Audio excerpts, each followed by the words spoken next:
Olá, boa noite. Mais uma noite aqui de lives, uma live muito especial do Projeto Sementes, que compõe o Instituto Florescer, sobre desenvolvimento infantil. Então, quem for assistir depois já sabe sobre o que se trata a live.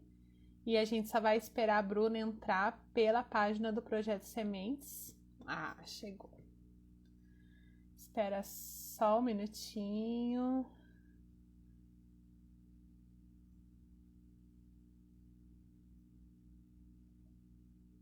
Quem está chegando, a gente já vai começar a live sobre desenvolvimento infantil. Segura um pouquinho aí que a Bruna está entrando. Olá, Bru! Boa noite. Tudo bem? Tudo? Você está me ouvindo bem? Tá tudo certo. Se o pessoal de casa aí tiver tendo eco, alguma coisa, vocês avisem pra gente, que pra gente aqui, pelo jeito, está tudo ok. Né? Então, inauguramos mais uma noite, né, Bruna? Com uma live muito especial que é sobre desenvolvimento infantil, que é do Projeto Sementes, que está compondo, né, que compõe o Instituto Florescer. E eu sou Vanessa Bober, eu sou terapeuta ocupacional, trabalho com primeira infância, com estimulação precoce, e junto com a Bruna aí vou falar um pouquinho sobre esse tema. Bru, quer se apresentar? Quer aproveitar e falar um pouquinho dos sementes? Meu nome é Bruna, eu tô no último período de terapia ocupacional, tô quase terminando a graduação e nos últimos quase anos eu venho me aproximando também do tema me interessando, estudando mais o desenvolvimento infantil. Fiz alguns cursos do Florescer, consultoria do sono, fiz curso de educação perinatal. E assim que eu me formar, pretendo trabalhar com essa parte mesmo do desenvolvimento infantil. Sobre os sementes, essa é a segunda live, na verdade, né?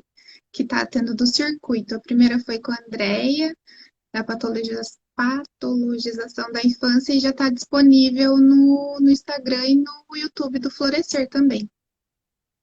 Exato. Então, acho que a gente pode ir introduzindo o tema, né? Para quem tiver dúvidas, comentários, escreve ali para a gente, que a gente vai respondendo. A ideia é a gente bater um papo sobre um tema, sobre esse tema. E quando a gente foi selecionar quais eram as lives que poderiam compor essa primeira rodada, porque a ideia é a gente sempre estar aqui conversando sobre temas de interesse. Então, a gente escolheu o tema de desenvolvimento infantil, assim como o de patologização da infância. A gente queria trazer uma perspectiva de como que a gente compreende a infância, de qual discurso atravessa, né, a nossa visão sobre as infâncias, sobre as interferências ambientais do nosso contexto, da nossa sociedade. O desenvolvimento infantil não está longe disso, assim. Quando a gente fala de desenvolvimento infantil, a gente tem muita informação, mas a gente tem algumas orientações que a gente segue enquanto projeto, mas também a gente recebe muitas perguntas, né, Bru, sobre desenvolvimento, sobre questionamento daquilo que pode estar, como se existisse um certo e errado, como se existisse um padrão. Então, a ideia é a gente falar um pouquinho sobre o que a gente entende que é desenvolvimento infantil e tirar algumas dúvidas sobre esse tema. Né? Quer complementar, Bru? Ou a gente já investa a falar? O que você acha? E vai começar a conversar. Bom, eu acho que a gente podia começar falando um pouquinho, e aí a Bru vai me ajudando, sobre o que é esse tal de desenvolvimento infantil, né? Quando a gente fala, meu filho não está desenvolvendo, ou quando chegam pra gente assim, como que está o desenvolvimento do meu filho? A gente tem que entender que quando a gente fala da criança, primeiro que a gente tem várias linhas de compreensão sobre o que é o desenvolvimento infantil, né? Então, a ideia de desenvolvimento é exatamente a repercussão das experiências e da criança junto com a maturidade que ela tem, e que no decorrer da primeira, da segunda, da terceira infância, a criança vai, a partir da sua maturidade, a partir das suas experiências, ela vai tendo aquisições e manifestando isso, né? Manifestando aquilo que ela está pronta para viver, aquilo que ela consegue aprender. Então, o desenvolvimento, ele não é uma linha, né? Ele é uma montanha-russa, na verdade, mas ele tem uma sequência lógica de acontecimentos em que a criança ela vai, primeiro, né? Pensando no bebê ali, se inscrevendo nela mesma, então ela vai reconhecendo qual é esse corpo, reconhecendo quem é o outro, reconhecendo que mundo que ela está, até a hora ela se identificar quem ela é. Depois ela vai entendendo sobre o outro, sobre o limite, sobre as suas potencialidades, para depois ela entrar nas regras sociais e aí ela conseguir desenvolver uma complexidade maior lá no final da infância e início da adolescência. Então, existe uma sequência lógica de desenvolvimento, mas ela não deveria ser tratada como se fosse essa corrida, essa linha de chegada, como se fosse um checklist que a criança atinge, né? Então, cheque, ela consegue, opa, ela não está conseguindo, e aí a gente trata isso como se fosse um problema. Então, o desenvolvimento, ele fala de um percurso histórico dessa criança, de um percurso vivencial dessa criança, e também da sua maturidade orgânica, que é esses fatores juntos que vão possibilitando a criança desenvolver. Né? Tem a maturação neurológica, que é quando a criança, do ponto de vista neurológico, está pronta para fazer algo, mas ela também só vai fazer algo se ela tiver a oportunidade de passar pela experiência para fazer isso. Então, são várias coisas que dependem para a criança ter o desenvolvimento dela. Uhum. E isso é uma coisa sobre desenvolvimento infantil muito importante, porque a gente tem hoje uma falsa impressão de que somente a criança estar pronta, né, somente a gente atingir aquele marco de desenvolvimento, a criança automaticamente ela vai dar conta de alguma situação. Sendo que nós, enquanto seres humanos, em toda a nossa condição, a gente aprende a ser um ser humano, né? Então, quando o bebê nasce, ele nasce numa situação muito fisiológica, ele nasce numa situação muito orgânica de resposta. Então, se a gente viver ali um recém-nascido, ele responde por reflexo, ele responde por necessidades desse corpo. Se ele está com fome, ele chora. Se ele está com frio, ele chora. Mas se ele está aquecido, se ele está confortável, ele acalenta. Então, a partir dessas sensações, a partir dessa sensação que ela vem de um corpo, que ela vem de uma demanda de um corpo real, atravessado por um outro que dá significado, que vai respondendo essas demandas, que vai tratando, esses sentimentos vão ficando complexos. Então, isso que a Bruna falou, ele é muito importante. O desenvolvimento, ele tem dois pesos que não são nem mais nem menos, eles são um equilíbrio entre aquilo que o bebê e a criança dá conta na sua maturidade neurológica. Então não adianta a gente tentar fazer um bebê de 3 meses sentar, por exemplo, porque um bebê de 3 meses ele não tem condição neurológica e musculoesquelética para sustentar o seu corpo e se manter numa posição sentada. Ele precisa passar por etapas de aquisição de outras coisas até conseguir sentar. Ele precisa descobrir o pezinho, tem cada coisinha, precisa descobrir o pezinho, daí para fortalecer a barriga, para daí ele sentar. Aí entra numa fase dele ter o reflexo de equilíbrio também, são passos a passos. Não aprende de uma hora para outra alguma coisa. E esses passos, eles são dependentes de uma maturação neurológica, né? Mas, ao mesmo tempo, de nada adianta uma criança que tem maturação neurológica que não passa por essa experiência que a Bruna acabou de contar pra gente, né? Então, um bebê que lá, com 6, 7 meses que a gente tem, a gente já fala um pouquinho sobre os marcos do desenvolvimento, né? Mas lá com o bebê com 6, 7 meses, que a gente já tem uma expectativa, porque o bebê já deveria ter uma maturidade neurológica para sentar, ele não vai sentar se isso não lhe for ensinado e não houver uma oferta dessa experiência corporal, dessa experiência social, porque o bebê não fica só sentado porque a gente coloca e estimula. Ele fica sentado porque ele quer olhar para o outro de uma outra posição, porque ele quer explorar o brinquedinho com as duas mãos, porque ele acha convidativo a partir de uma relação estar nessa posição. E isso é muito importante. Então, o bebê ele não tem uma aquisição, ele não está pronto para, sem uma maturidade, sem uma compatibilidade neurológica. Mas de nada adianta essa compatibilidade se na relação a gente não apresentar e não ensinar. Então, o desenvolvimento ele é um equilíbrio, ele é uma balança de equilíbrio entre aquilo que a gente está pronto, que está pronto não, né? Porque a gente só vai estar pronto depois da gente experienciar, mas aquilo que neurologicamente a gente poderia fazer e daquilo que a gente vai aprender para daí sim a gente estar pronto, a partir do equilíbrio desses dois fatores, que é o ambiente mais a experiência, o ambiente mais a prontidão orgânica, né? E mais, né? A experiência, a prontidão orgânica, a personalidade da criança também tem interferência e as experiências. Sim. E isso é uma coisa que também aparece muito quando a gente fala de desenvolvimento da criança, que tem a ver com isso que a gente chama de personalidade, né? Então, a gente sempre tem que lembrar que esse bebê, essa criança, ele tem a sua história antes mesmo de existir, né?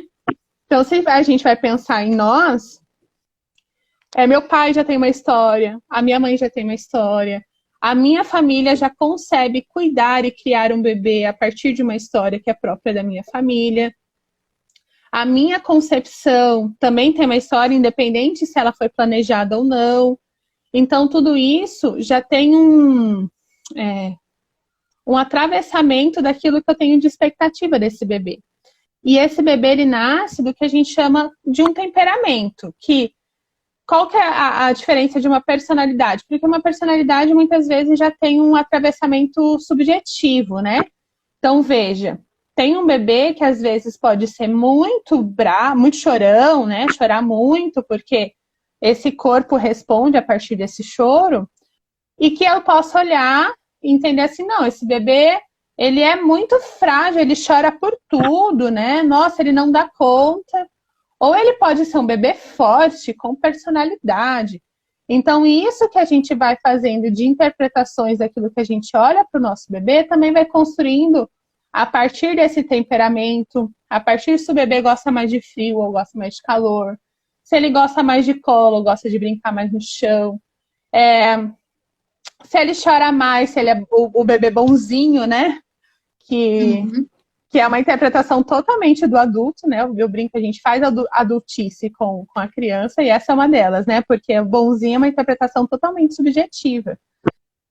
Mas é a partir disso que o bebê também vai construindo, a partir do seu temperamento e das relações que ele constrói, aquilo que a gente chama de personalidade. E isso interfere diretamente no desenvolvimento. Porque tem crianças, por exemplo, que vão ter facilidade na aquisição motora. Então, é um bebê lá que com 10, 11 meses já tem uma prontidão, né, para caminhar, já explora mais o movimento, tem mais interesse, o seu corpo tem o desejo pelo movimento, e, consequentemente, é uma criança que a gente acaba ofertando mais isso, né? Ah, ele gosta de engatinhar e tal. E, geralmente, é um bebê que vai andar mais rápido. Não quer dizer que o bebê que andou depois de um ano, ele é necessariamente preguiçoso, né? Ele vai ter características, e às vezes é um bebê que vai treinar mais essa aquisição, que vai explorar mais, e que às vezes ao andar ele vai ter uma reação de equilíbrio, que foi aquilo que a Bruna falou, com mais destreza, com mais habilidade. E tá tudo certo, não tem um problema nisso. São desenvolvimentos que falam de um sujeito, né? A gente não tem que encaixar o sujeito nisso. A gente tem que reconhecer que esse é o processo do próprio sujeito, né? Sim, envolve até questões culturais, né? Eu estava lendo um livro esses dias que falava que, independente, em diferentes lugares do mundo, é esperado que o bebê ande em tal idade. Então, lá na França, o bebê normalmente anda com 1 ano e 2 meses. Então, é possível que esses pais ofereçam mais oportunidades para o bebê andar, porque culturalmente o bebê anda com 1 ano e 2 meses. Aí você pega outro país, o bebê anda, está acostumado que o bebê ande com 1 ano. Vai se oferecer mais oportunidades para o bebê andar com 1 ano. Até isso mesmo influencia no desenvolvimento Com dessa criança. certeza. Uhum. Eu lembrei, Bruno, não sei se você já viu daqueles crianças pequenas que comem com hashi, Não. que de Vídeo? algum. Tem vários eu ia falar YouTube, mas assim, nesses videozinhos TikTok, no Insta mesmo, das crianças que moram, né, na parte mais oriental, Japão, enfim, que tem a questão cultural que eles se alimentam com hashi, as crianças mandam super bem, pequenininho, 2 anos, e a gente, né, a gente adultos Tudo morre. tem que comer com hashi. A minha filhada outro dia tacou o hashi assim, ó, ela enfiou no meio do negócio e comeu assim, sabe? Não tem habilidade motora. E não tem habilidade motora porque é bem isso que a Bruna falou. A cultura não nos oferece que a gente experimente essa habilidade e desenvolva essa habilidade, né? Então, os aspectos culturais têm tudo a ver, inclusive, como que a gente interpreta aquilo que a criança está manifestando que consegue fazer, né? E isso muda tudo. Então, o desenvolvimento, ele tem, sim, um fator subjetivo e cultural muito forte que a gente não pode ignorar, né? Tranquilo? Gente, vão mandando as perguntas também, que senão a gente fala, né?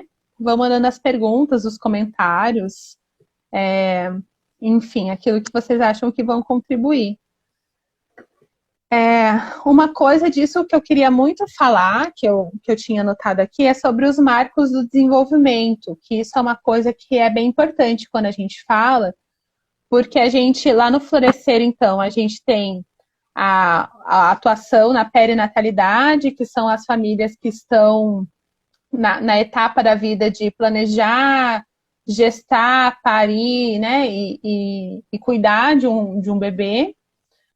E a gente também tem o setor que é a clínica, né, que tem uma equipe, tem TO, psico, que atendem, né, na clínica, inclusive atende os bebês. E uma das coisas que a gente recebe muito, assim, mas tá no tempo certo, né? E existe uma discussão muito grande, né, Bru, sobre eu tenho o tempo do bebê, eu não tenho, né? Que esse é um grande impasse. A gente que é TO, a gente fica nesse impasse também. Tá no tempo certo? Tá com 2 anos e não tá falando. É o tempo dele mesmo? Tem gente que fala que tem gente que fala que não, e eu acho que isso é uma coisa importante pra gente comentar, né, Bru? Então, assim, ó, sobre os marcos de desenvolvimento, o que a gente tem? Então, por uma convenção, e é muito importante a gente lembrar que tudo que a gente fala sobre o desenvolvimento, ele é uma convenção. Então, o que foi feito, né? Estudos que mostram que a maioria das crianças tem uma aquisição motora, social, psíquica, cognitiva, numa determinada faixa etária. Que sempre tem o mínimo que a gente observa e o máximo que a gente espera que a criança esteja. A maioria está nessa faixa. Para a gente fazer um comparativo, tem o peso também. Isso tem o peso, isso acontece, né? A maioria das crianças está nessa linha ou nessa linha, e aí algumas poucas estão nessa, outras poucas estão nessa, e se a gente tem crianças que estão ou mais que essa linha ou menos, né? De uma linha de peso e de altura, a gente fala que está fora do padrão e pode ter um problema, né? O Marcos do Desenvolvimento, ele é isso. Então, quando a gente vai ver os Marcos do Desenvolvimento, a gente tem a aquisição mínima que a criança pode ter e ao máximo que a gente espera que apareça. Então, todas as habilidades, e a gente pensando na criança pequena, a criança pequena, ela está ainda entendendo, todo o primeiro ano do bebê, ele é para vencer a gravidade. Então, ele passa o primeiro ano inteiro desenvolvendo habilidades para que ele consiga organizar o seu corpo e vencer a gravidade, que é ficar em 2 apoios. E todo o acompanhamento psíquico, cognitivo, acompanha esse desenvolvimento motor. Então, a gente tem aquilo, ao máximo que a gente pode esperar e o mínimo. Até me fugiu o raciocínio. Então, os marcos do desenvolvimento, eles falam disso, né? Eles falam dessa aquisição durante toda a infância. Na primeira infância, isso é muito mais... Na primeira infância, que é do 0 aos 3 anos, isso é muito mais evidente, e o tempo... lembrei o que eu ia falar. O tempo que a gente vê nos marcos, eles são muito menores, porque o bebê ele tem muitas aquisições em pouco tempo. Então, se a gente vai pensar no recém-nascido para um bebê de 1 ano, é uma diferença muito grande. Então, vamos lá, pensando controle de cabeça. A gente tem uma expectativa que até 4 meses esse bebê controle bem a cabeça, coordene essa cabeça, né? Se a gente vai pensar em alguns reflexos, como aquele reflexo do susto, né, que é o reflexo de Moro, a gente espera que até os 3, no máximo 4 meses, ele já desapareça para vir o controle de mão. Então, a gente que trabalha com desenvolvimento infantil, a gente tem por convenção esses marcos, que é aquilo que a criança vai apresentar de aquisição, né? E olha que interessante, que tem muito a ver com isso que a Bruna falou da cultura. À medida que a criança vai crescendo, esses marcos vão o quê? Aumentando. Então, se a controle de cabeça vai de 1 mês até 4, o andar, ele vai de 10 meses até 18 meses. É muita diferença, né? Sim, é uma janela enorme de tempo. E que é esse o termo, né? A gente fala essa janelona ali, né? As janelas de tempo que a gente espera que apareça isso. Porque o caminhar tem a ver, sim, com a aquisição da criança, sim, com essa maturidade neurológica, musculoesquelética e tudo mais, mas ele tem muito a ver com a construção que a criança faz com o seu ambiente. Essa criança tem acesso ao chão? Essa criança gosta de ficar no chão? Essa criança tenta brincar, para ela é interessante brincar de pé, né? Brincar em 2 apoios. Então, isso vai interferir diretamente nessa aquisição. E que pode ser uma criança que é rapidinha, como pode ser uma criança que tá tudo bem, tá ali, tô de boa, tô engatinhando, tô felizão, tá tudo certo, né? Então, essa janela, ela estende mais, né? Não sei se era só isso sobre o Marcos, Bru, que a gente tinha para falar. Sim, e tá tudo bem se esse bebê andar com 10 meses, e tá tudo bem se esse bebê andar com 1 ano e 6 meses. Tá tudo certo. E são os marcos e são os saltos, né? E os picos. E esses dizem respeito à questão neurológica mesmo, né? Os picos é quando o cérebro tem um crescimento, um desenvolvimento muito rápido que faz com que de um dia para o outro essa criança comece talvez a falar uma sílaba a mais, fazer alguma coisa a mais que é diferente do que ela fazia até ontem. Tem a ver bastante com esses picos. Sim, e é muito legal claro que a gente está falando mais das crianças pequenas, a nossa expertise, né? Mas isso vale para toda a infância, né? Mas isso que é muito legal quando a gente acompanha um bebê, porque é bem isso, né? A gente tem lá o 9º mês, né? Ai, a criança tá chatinha, chorando, a criança que mama no peito quer mamar toda hora. E ai, tá estranho, será que é o dente? Será que tá com dor? Será o que é? Tá com fome? E aí, depois disso, a gente percebe que a criança tem um salto enorme de aquisição, né? Muito interessante. Porque quanto menorzinho a gente vê isso mais, né? Esses picos de crescimento e picos de desenvolvimento, exatamente essa aceleração orgânica que acontece, essa maturação rápida que acontece, que a criança sente, né? Muitas crianças manifestam no corpinho e no comportamento que tem alguma coisa mudando. E quando passa essa fase, é muito comum as famílias falarem assim: ah, ela não olhava e agora ela tá olhando. Ela não pegava objeto, agora ela tá pegando, né? Porque tem a ver com essa prontidão, com essa maturação rápida. Então, a gente tem 3 elementos muito importantes, que são os marcos, que tem a ver com essa janela de desenvolvimento. A gente tem os picos de crescimento, que tem a ver com os estirões, que tem a ver com esse desenvolvimento físico, né? E tem esses picos de desenvolvimento que tem a ver com essa maturidade neurológica.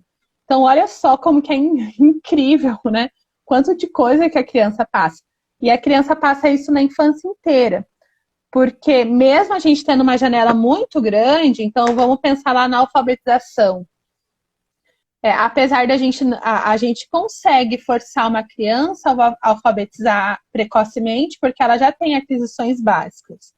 Mas, às vezes, ela vai ter que tirar a energia de algum lugar para conseguir alfabetizar precocemente, porque ela não conseguiu ter todas as aquisições emocionais, psíquicas, cognitivas, mas ela dá conta. Por quê? Porque ela já tem um recurso maior do que um bebezinho pequeno.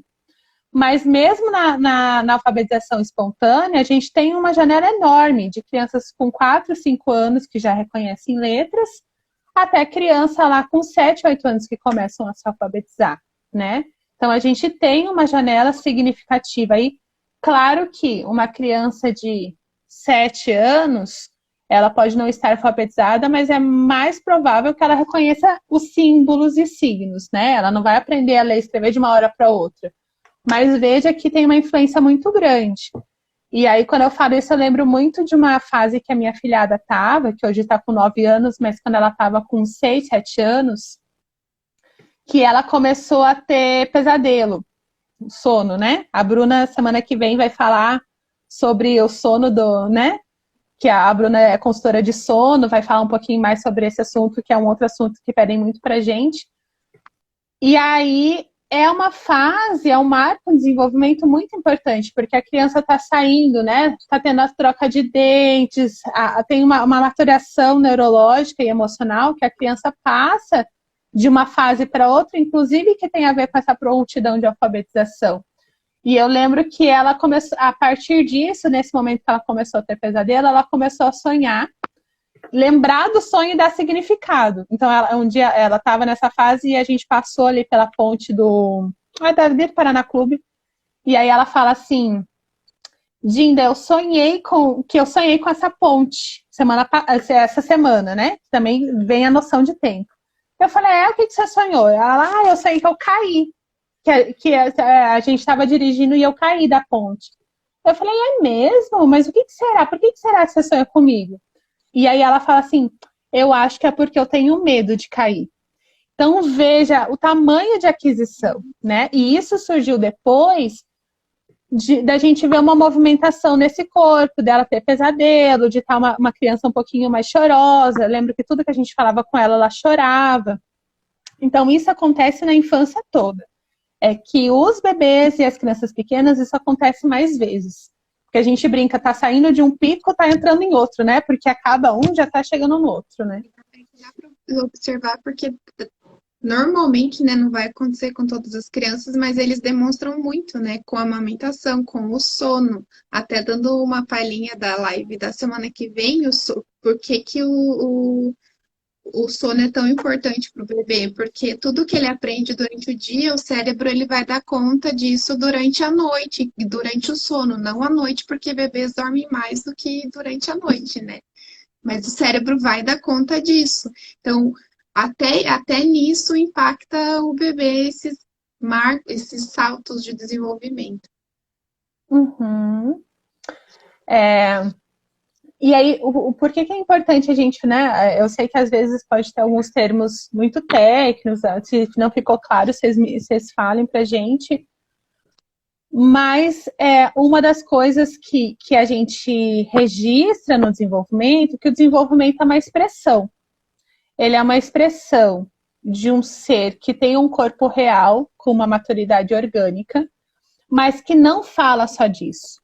O bebê não é só a sua maturidade neurológica. O bebê é a sua história, né? Ele é a relação que ele constitui, sobretudo a relação. O bebê não desenvolve sem a relação, uma relação de vínculo e de afeto. Ele é a história de um ambiente, daquilo que a criança tem oportunidade de experienciar com o outro e com ela mesma. Então, ela é uma expressão daquilo que a criança está aprendendo. Então, ela tem que estar pronta para aprender, mas ela tem que ter a oportunidade de aprender e vai aprender de acordo com o seu contexto. Se é uma família mais falante, pode ser que a criança seja mais falante. Não quer dizer que é, né? Mas às vezes pode ser que essa criança receba mais esse estímulo. Se é uma família que tem o hábito de andar de bicicleta, pode ser que essa criança tenha mais facilidade porque vai ser exposta mais a isso, né? E assim por diante. Então, o desenvolvimento infantil, ele é uma expressão daquilo que acontece organicamente, mas também daquelas experiências que a criança tem a oportunidade não só de vivenciar, mas de subjetivar. Que a experiência, a gente sempre fala, nada garante nada, né? É uma frase da psicanalista Vera Iaconelli, que no Florescer a gente usa bastante, virou um bordão no Florescer, assim. Então a gente pode fazer, a gente pode colocar na aula de musicalização, a gente pode oferecer a metodologia Montessori, mas o que esses estímulos vão atravessar a criança de só respeito da experiência subjetiva daquela criança, né? E eu acho que isso precisa ser respeitado e sempre lembrar que é uma expressão. E a gente precisa entender como que essa expressão subjetiva vai aí encaixar ou vai dialogar nesse mundo tão adulto que é feito por adultos e para adultos, né? Até falando em frases, eu lembrei de uma que eu escutei, acho que de você mesmo falando, que era a criança precisa de pouco. E eu sempre lembro, assim, a criança precisa de pouco, ela não precisa de muitos brinquedos, ela não precisa de um lugar todo colorido e um monte de coisa, ela precisa do vínculo, do afeto e da oportunidade de experienciar as coisas. Não precisa de muito para ela se desenvolver e poder caminhar ali dentro da janela que é esperado para ela. Uhum, com certeza. E até quando a Bruna fala isso, eu lembro muito, assim, a criança, ela é bem isso, ela precisa do simples, por isso que ela brinca com a caixa quando você dá a Fisher Price, assim, porque a caixa tem muito mais possibilidade de criar e de inventar, né? Coloca coisa dentro, coloca coisa fora, faz barulho, coloca na cabeça. E a criança busca isso que o mundo quer. Ela tem uma sede, né, de descobrir, de ver o que isso que o mundo tem pode fazer por ela e para ela, né? Mas uma coisa que é muito importante no desenvolvimento, porque a gente fala muito de vínculo, de relação, e eu acho que é legal a gente falar também sobre o que trata vínculo e relação, porque ele é, sim, de uma necessidade da criança se sentir um ser desejante do outro. Então, quando a gente fala que o bebê é suprido, que a criança é suprida, a gente fala assim, esse sujeito, ele é muito importante para mim, eu vou investir o meu cuidado, o meu afeto. Eu vou transmitir para ele aquilo que eu acho que é de melhor. E que eu acho que é um risco muito grande quando a gente quer ensinar as famílias a transmitir o que é o melhor para o seu bebê. Porque quem sabe o que é melhor para o seu bebê é a própria família, né? A família é aquela pessoa que investe de vínculo, né? Que é essa rede de afeto que a gente constrói, né? Mas então é esse atravessamento, mas também é um espaço de expressão, né? Então, principalmente quando o bebê é muito pequeno, que ele não dá conta do distanciamento, ele não dá conta da falta, a gente geralmente supre muito. A gente fica ali em cima, a gente deixa mais os cuidados, ele solicita muito pouco e a gente já atende. À medida que a criança vai criando condição, a gente vai reconhecendo que a criança tem condição e a gente também vai ofertando para ela falta. Então, é aquilo, né? A criança antes faz, você já entendeu e você já dá ali o que ela precisa. Com o tempo, ela vai começar a te chamar, né? Né? Tem uma fase lá com 6 meses que eles começam, tipo, me dá atenção, tô tossindo muito, né? E eles fazem isso exatamente convocando, e a gente entendendo que eles têm condição de nos convocar, a gente também precisa abrir o espaço, a gente precisa deixar a criança viver a falta. E a falta, ela manifesta desde muito pouco tempo.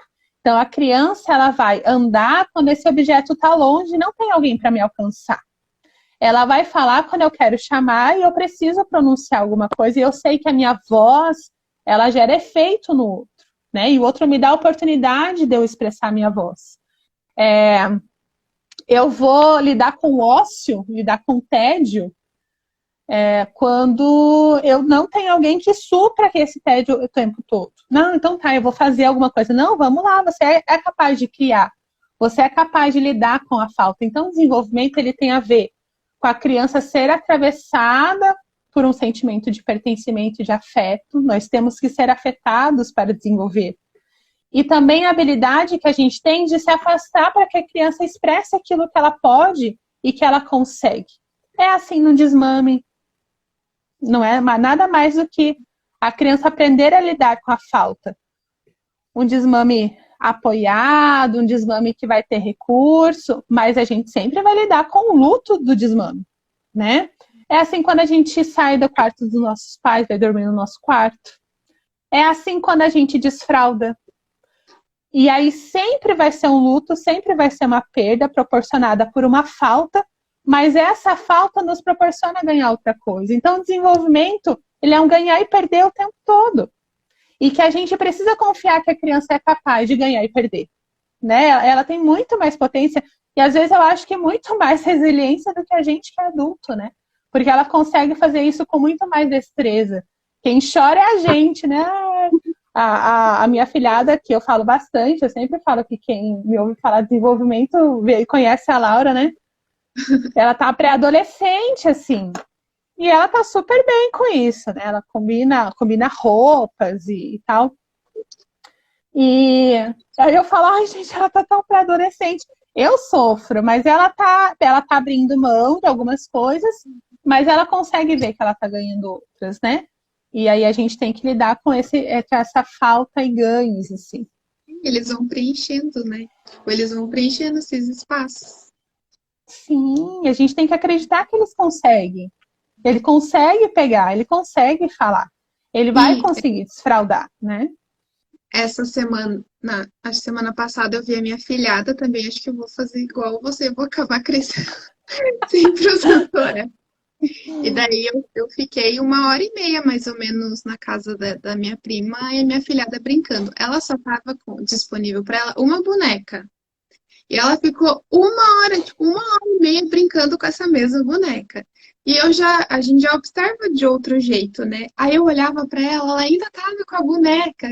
Meu Deus, como essa boneca é interessante, né?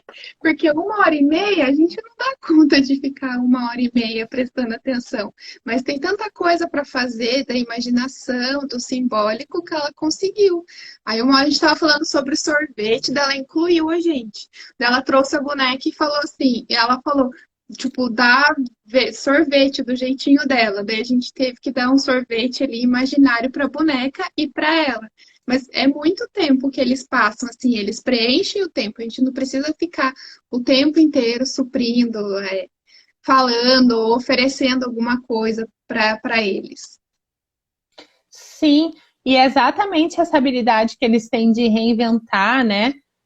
Quem convive com criança no cotidiano, se a gente tem esse espaço que a gente dá, a criança inventa uma brincadeira em cima da outra. Uhum. E é muito comum brincar do mesmo jeito. Eu tinha um espaço que eu trabalhei como educadora uma época, que é um espaço bem bacana, inclusive.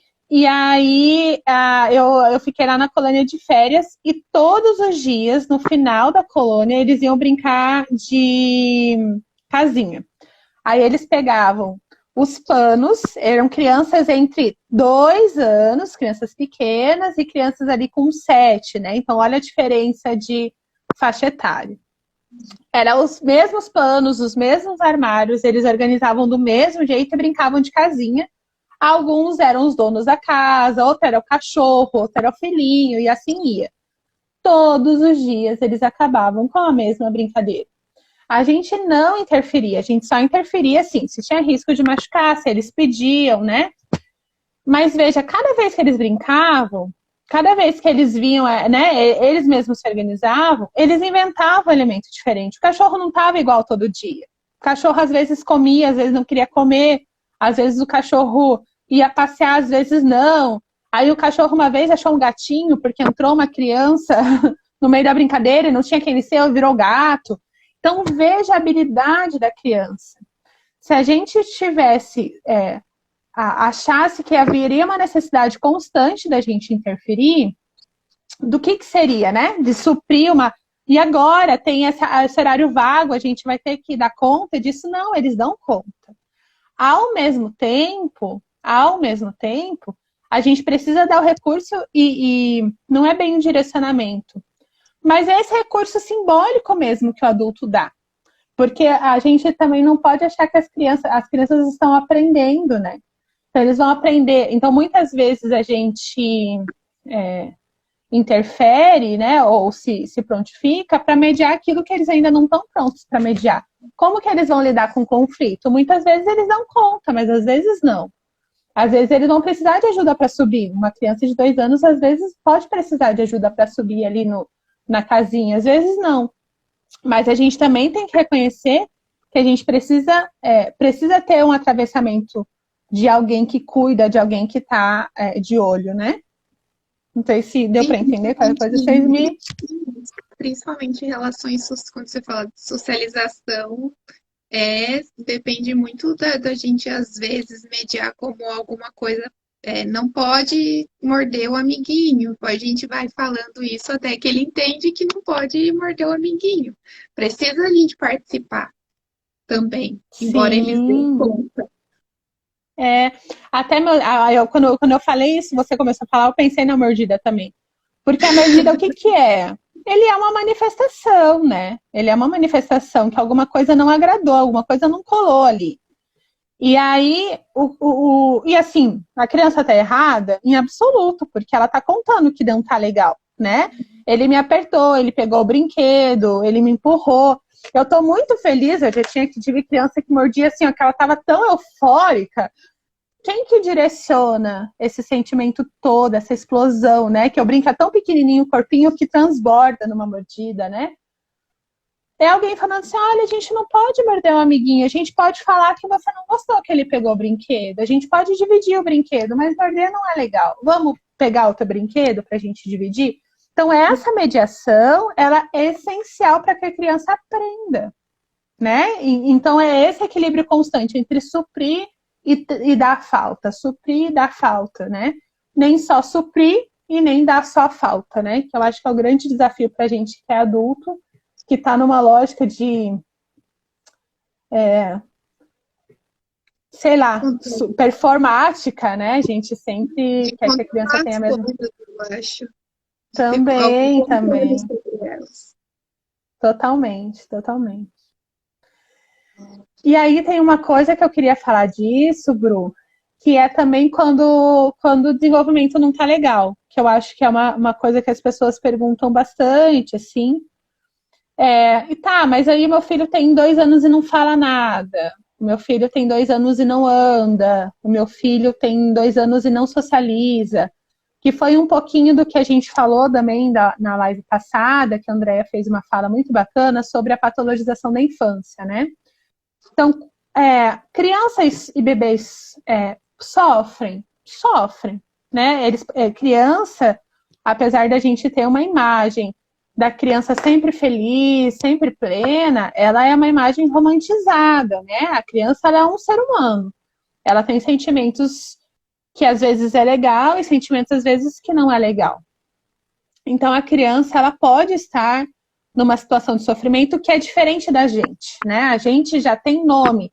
Então, quando eu falo que eu tô sofrendo de ansiedade, eu tô sofrendo de preocupação. A criança, ela sente isso no corpo dela, né? Então, quando uma coisa não tá legal, aonde que a gente vê? No desenvolvimento, né?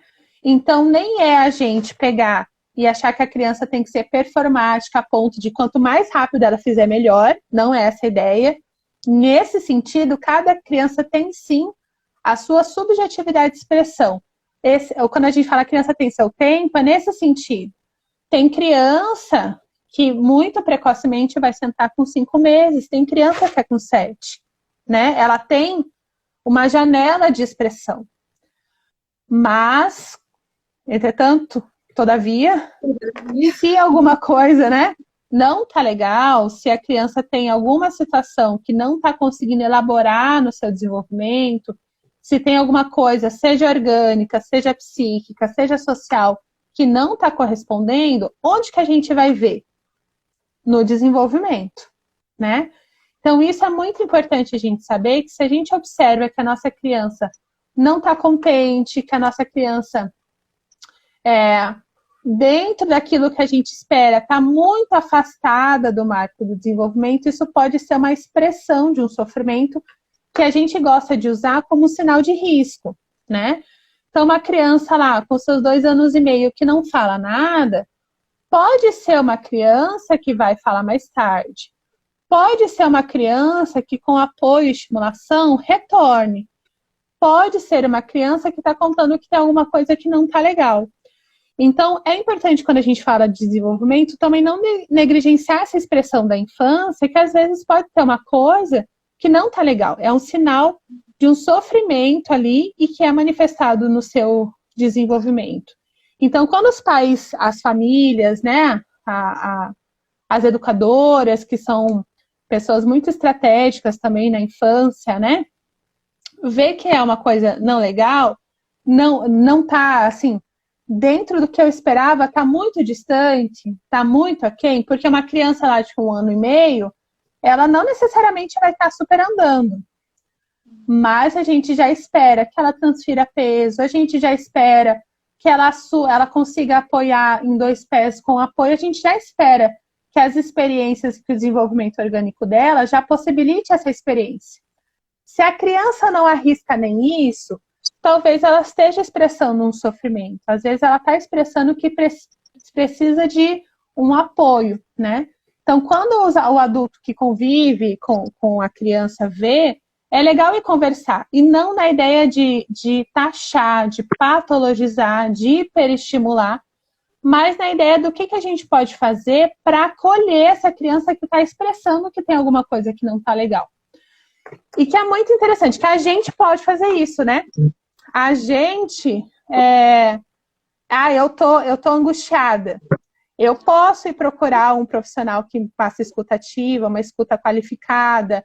Eu posso procurar um médico que me ajude. Eu posso. E aí a gente dá nome e a gente é acolhido no nosso sofrimento, e que ele pode ser passageiro, ou eu posso ser uma coisa que eu vou ter que lidar para sempre. A criança não, né? Ou a criança a gente pode taxar, né? Ah, não, ela tem isso, e aí isso acaba sendo um rótulo que às vezes a gente usa, tem que ter esse cuidado, mas ou às vezes a gente não quer acolher que a criança está contando pra gente que não está tudo bem. E o que a gente tem de estudos científicos, que é quanto mais precoce a gente consegue acolher esse sofrimento da infância, que é manifestado no desenvolvimento, melhor o desfecho. Melhor a gente consegue aproveitar essas janelas neurológicas, melhor a gente consegue aproveitar essas estruturas, né?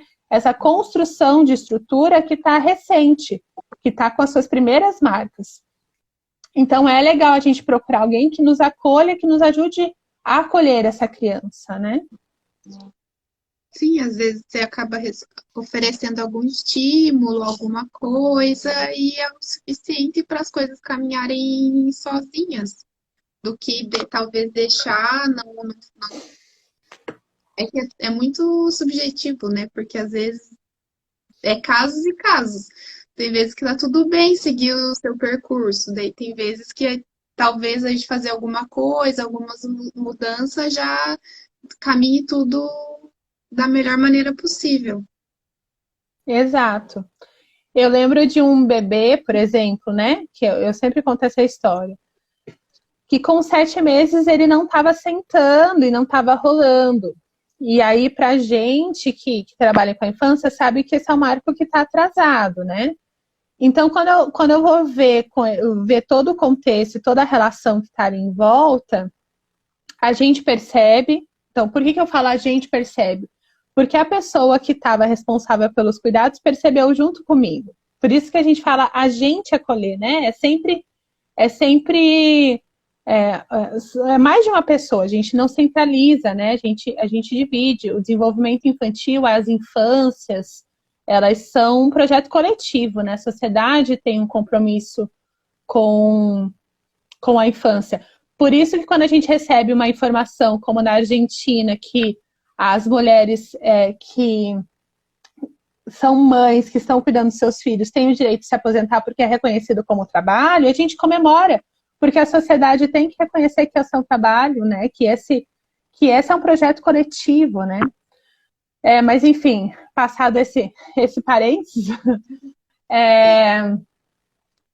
então, quando a gente percebeu o quê? Que no ambiente que a gente estava, a criança ficava muito pouco tempo no chão. Muito pouco tempo. E aí a gente queimou a cachola de como que essa criança podia ficar mais tempo no chão. De uma maneira segura, de uma maneira que a criança ficasse bem, que a pessoa que cuida ficasse bem, que todo mundo ficasse bem. E em poucas semanas passou, né? Ela rolou, sentou e já ficou de 4 apoios, super rápido. Então, o que essa historinha, né, conta pra gente? Conta que o fato dela estar com esse marco não tão tranquilizador, porque às vezes a gente avalia e fala, olha, eu acho que tá tudo bem, daqui a pouco estava contando de um ambiente que estava precisando acolher a demanda dessa pessoa que cuida e a demanda dessa criança. Então, o desenvolvimento fala disso. Ele fala de uma expressão sempre é subjetiva, e que a maioria das vezes conta pra gente que tá tudo bem, né? Mas que às vezes também conta de um processo que precisa estar em acolhimento, porque é isso que a criança tem de recurso. Ela tem recurso aquilo que ela expressa, e ela vai expressar pelo desenvolvimento dela, né? Não sei, Bruce, se quer complementar, se tem alguma coisa que a gente anotou que não foi dito. Eu tinha pensado mas acho que entra num assunto tão grande que é o fato até da própria pandemia mesmo, né? Que acabou deixando a gente mais recluso em casa e as crianças mais reclusas em casa também, e isso afeta completamente a oportunidade de experiências que essa criança pode ter para se desenvolver. E, como a gente falou lá no começo da live, as experiências são como se fosse uma pirâmide que é necessário as crianças passarem, né? Até a própria socialização mesmo, que brincar com outras crianças, estar em outros ambientes, passear em alguns lugares, e a gente ficou, de certa forma, privado disso. Mas ok, a gente sabe lidar com isso porque a gente já tem todas as ferramentas. E a criança que está se desenvolvendo, né, com certeza pode mudar alguma coisa nesse curso de desenvolvimento delas. Com certeza. Eu acho que não tem como a gente já está quase no nosso teto da live, né? Que a gente tem o teto de 1 hora. Mas não tem como a gente encerrar sem falar do que é a pandemia, né? Para um desenvolvimento infantil, assim. Então, até a Bruna falando assim, a gente consegue lidar, e às vezes a gente não está conseguindo, né? A gente tem a gente que já teria todos os recursos simbólicos para a gente elaborar nem sei se a gente teria, porque é uma coisa que é inédita na nossa geração, né? Mas que, em teoria, a gente tem um recurso. A gente fez aqui espaços virtuais, a gente transitou, ano passado, meu aniversário é agora no domingo, ano passado a gente fez como que é o nome, Bruno? Uma serenata, né? Então, olha só, adorei, né? Mas a gente buscou elementos para tentar ressignificar, e mesmo assim, muitas de nós estamos em sofrimento. Eu, em vários momentos nesse 1 ano e meio de pandemia, entrei em sofrimento, né? O que é isso? 1 ano e meio para uma criança, que é boa parte, bom percentual da sua existência. Então, uma criança com 2 anos, 1 ano e meio é mais da metade da vida dela, né? Nasceram na pandemia, e conhecer a família, é tanta coisa que foi almoços familiares, é tanta coisa que não acontece mais como antes, né? Muita experiência que foi ficando. Sim. E se o bebezinho lá, né? Eu tenho um sobrinho de 4 meses agora, um fofucho, ele fala com desenvolvimento lindo e tal. mas ele tem uma convivência com a família, com a mãe, com o pai, né? E com os avós, ele tem ali o mínimo de um circuito que para a fase de desenvolvimento dele está tudo ok, né? Ele consegue compensar. Mas se a gente vai ampliando isso, o que é, por exemplo, uma criança de 3 anos, que às vezes não está tendo oportunidade de ver outra criança, de ter outras experiências, da família conseguir deixar, por exemplo, ele num parquinho tranquilamente, né? Então, a gente conhece crianças que ficaram 1 ano sem conseguir ir no escorregador. Então, a gente fala dessas coisas muito simplórias, mas a gente tem que considerar o que é. Primeiro, uma criança que tem uma restrição de espaço, porque a gente escuta assim, não, mas não é a criança que está sofrendo, é o adulto. Também, né? Mas a criança, ela também tem chega uma hora que, por mais que ela precise da família nuclear ali, ela vai expandindo essa relação e ela vai tendo outras experiências, outras aquisições, outras significações sobre o mundo, né? É muito comum uma criança de 1 ano e meio, por exemplo, hoje, chegar a um estranho e ela chorar mais do que a gente observar, né? Isso não está incomum, a gente está vendo que as crianças estão manifestando, né? Mas, para além disso, a gente tem crianças que ficaram muito na frente da tela, e além de ficar na frente da tela, a minha sobrinha fica 5 horas assistindo aula online. Uma criança ela fez 9 anos na pandemia, então é muita coisa, né? Além disso, de adultos que também precisaram ficar reclusos em casa trabalhando e que a sua rede de apoio restringiram. Então, veja quantos elementos que a gente tem na pandemia. A Andrea trouxe isso um pouco na live da semana passada, e que não tem como a gente ignorar que as nossas crianças muitas vezes estão manifestando isso no desenvolvimento dela, o quanto que elas estão sofrendo. Então, não está incomum a gente acolher crianças com atraso de linguagem, de fala, né? Que linguagem e fala são duas coisas que comunicam, mas não são sinônimas. Quem sabe um dia a gente pode convidar alguém para falar sobre isso. Crianças que têm uma dificuldade de desenvolver o brincar conjunto, porque não tiveram essa oportunidade, né? Porque é mais diferente brincar comigo, que me adapto, que converso. Diferente brincar com outra criança, né? E que por mais que não esteja na escola, que seja uma opção dos pais da criança pequena não for da escola, ela tem a oportunidade de conviver. Então, isso está sendo manifestado pelas crianças no seu desenvolvimento e é um fator importante para a gente acolher e considerar, né? Acho que eu falei tudo. Ficou alguma coisa, Bru? Acho que foi isso, né? Uhum. Que a gente já está quase no nosso teto.